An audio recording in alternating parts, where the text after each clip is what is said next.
नहीं लगता है तुम्हारा डाइजेस्टिव सिस्टम खराब हो गया है। वो क्या होता है? अरे पाचन क्रिया, तुम्हें नहीं पता?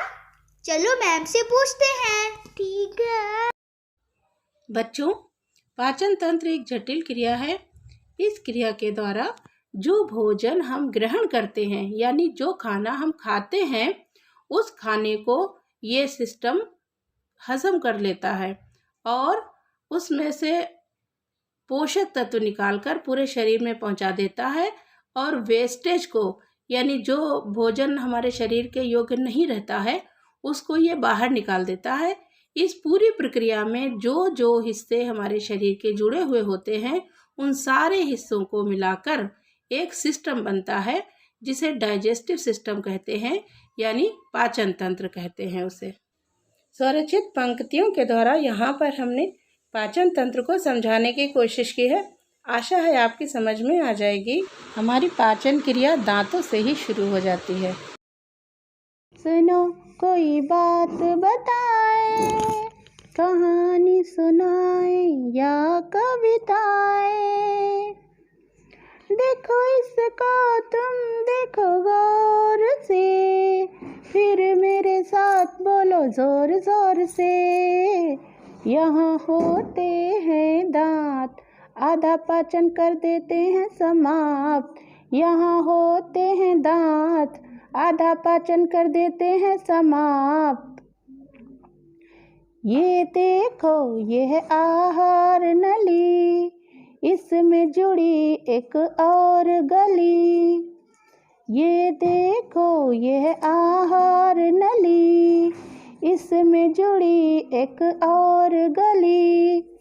एक से पेट में जाता खाना पानी, दूजे से चलती है सांसों की रवानी।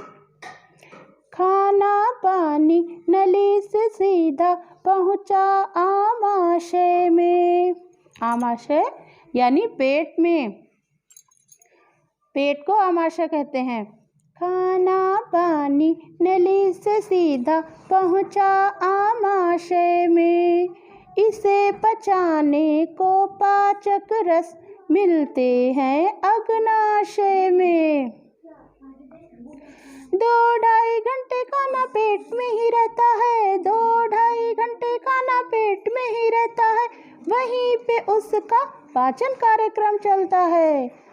अब सुनो मेरी बात, 2-2.5 घंटे बाद, अब सुनो मेरी बात, 2-2.5 घंटे बाद खाना पहुंचा छोटी आंत।